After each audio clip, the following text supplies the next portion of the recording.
Welcome back, friends.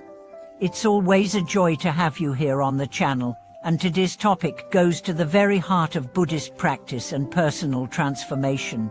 What does it mean to cultivate a pure mind? How do we treat all beings with equality? And ultimately, how can these qualities guide us toward the state of a Bodhisattva, one who lives not for personal liberation alone, but for the awakening of all sentient beings?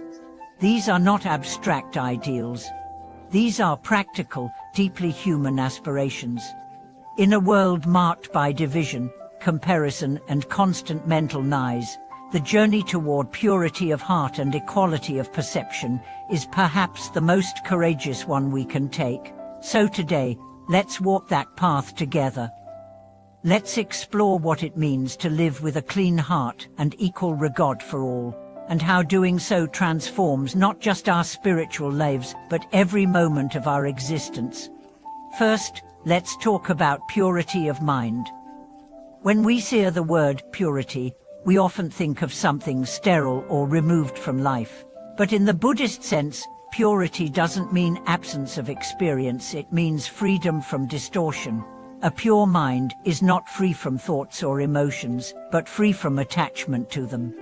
It sees clearly, it reflects truth, like a still, undisturbed lake reflects the moon. To cultivate such a mind, we must begin by understanding the source of our inner pollution. It comes not from the world outside, but from within through greed, anger, ignorance, jealousy, pride, and fear. These are the clouds that obscure our inner light. These are the waves that disturb the clarity of the water, and yet, they are not permanent. They are not who we are. They are passing weather patterns, and we, the witness, are the sky. So how do we return to this sky-like awareness? Through mindfulness, by watching our thoughts as they arise, without clinging or resisting, by naming our emotions without letting them drive our actions, by learning to rest in awareness itself, rather than being swept away by every passing feeling or thought. Imagine a moment when someone insults you. The impure mind reacts instantly with defensiveness, hurt, retaliation. But the pure mind pauses. It sees the insult as sound, rising from another's pain or ignorance. It doesn't take it personally. It remains still, open, compassionate. This is not weakness. This is strength, the strength to remain unshaken, to remain rooted in the truth of who you are. Purity of mind is cultivated in silence, in prayer, in service. It is strengthened when we forgive, when we let go, when we choose understanding over judgment.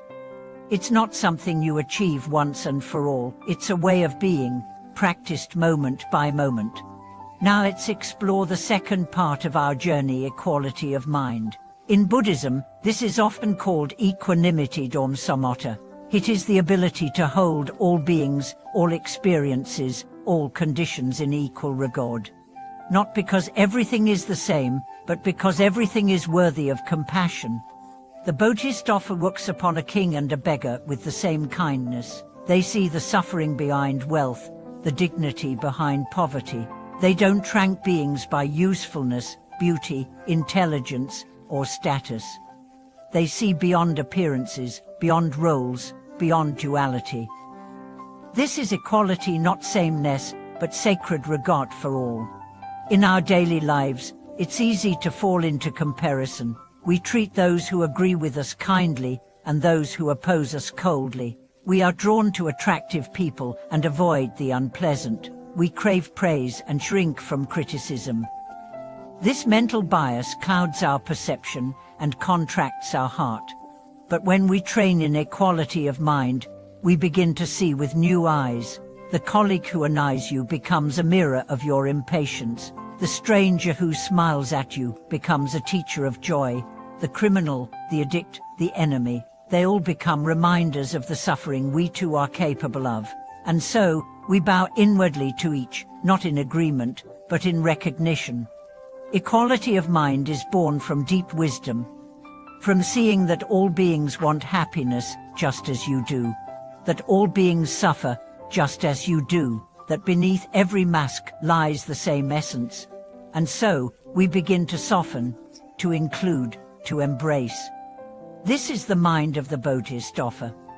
Not a saint or a hero, but a deeply human being who chooses love in the face of pain, who chooses presence in the face of chaos. The Bodhisattva doesn't wait for conditions to be perfect. They serve where they are, with what they have, offering their life as a blessing. But how do we move from aspiration to embodiment? How do we actually cultivate these qualities? First, by meditating daily, not to escape the world, but to see it more clearly. Sit in silence. Watch the breath. Watch the mind. Let the waves come and go. Each time you return to the breath, you are polishing the mirror of the heart. Second, by practicing loving kindness. Send thoughts of well-being to your friends, to your family, to strangers, to those who've hurt you. Say silently, "May you be happy. May you be free from suffering."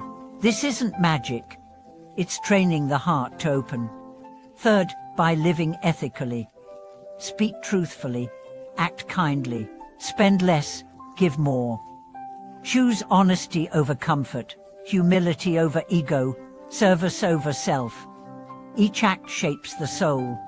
Fourth, by seeing every interaction as spiritual practice. Your partner's complaint is your patience training. Your child's tantrum is your compassion training. Your own mistakes are your humility training. Life is the temple. Every moment, the altar. Fifth, by studying the teachings. Read the words of the sages, reflect on their meaning. Contemplate the impermanence of all things. Let your mind be nourished by timeless wisdom, not just passing opinions. And finally, by surrendering to the path, to the mystery, to the rhythm of life. Stop trying to be perfect. Start trying to be present. The Bodhisattva doesn't seek enlightenment for their own sake. They let go of self entirely. They walk not for rival, but for love.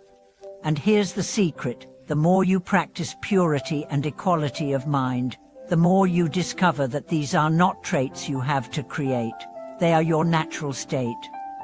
Under the noise, under the habits, under the fear, you are already pure, already whole, already radiant.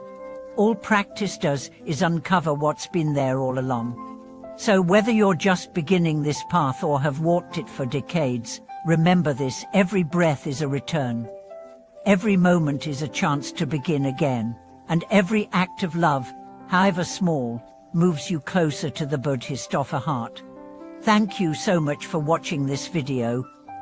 I hope it brought insight, peace, and perhaps a spark of remembrance to your journey. If these reflections resonated with you, please share your thoughts in the comments. Tell us how you practice purity and equality in your daily life. And if this episode supported your path, please like, subscribe, and share this space with others who seek truth and love. Until next time, walk gently, love fiercely, and remember the mind you seek is already yours.